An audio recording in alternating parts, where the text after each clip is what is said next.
Electrocardiogram అనేది నార్మల్గా ఉంటే 100కి 99% మందికి ఏమీ ప్రాబ్లం ఉండదు. ఓకే. కానీ ఒక్కొక్కసారి అర్లీ స్టేజెస్లో అంటే మీరు నొప్పి రాగానే వెళ్ళినప్పుడు ఆ ఈసీజీ తీసే టైంకి చేంజెస్ స్టార్ట్ కాకపోతే, లేకపోతే సటిల్ చేంజెస్ అంటే కొద్దిగా చేంజెస్ ఏమైనా ఉంటే అది మిస్ అయ్యే అవకాశం ఉంది. కాబట్టి నొప్పి ఉంటే ఫస్ట్ ఈసీజీ అనేది తీసుకోవటం సింపుల్ చీపెస్ట్ మెథడ్. అది నార్మల్గా ఉండి నొప్పి తగ్గిపోతే జనరలీ ప్రాబ్లం ఏమీ ఉండదు. ఇవి కాకుండానే పేషెంట్స్కి అలా నొప్పి ఆన్గోయింగ్ ఉంటే కొంచెం సేపు అయిన తర్వాత మళ్ళీ టెస్ట్ చేయటం ప్లస్ 2D ఎకో అంటారు మీరు, కాబట్టి దాని ఎకోకార్డియోగ్రామ్ గుండె కండరం ఎలా కదులుతుంది అనేది ఒకటి చూసుకోవటం. థర్డ్ టెస్ట్ ఏంటంటే బ్లడ్ టెస్ట్.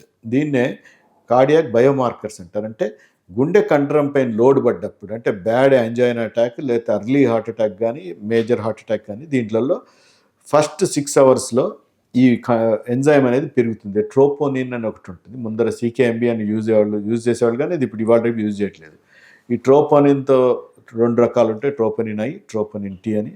అవి కాకుండా ఇప్పుడు హై సెన్సిటివిటీ ట్రోపోనిన్ అని ఒకటి వచ్చింది.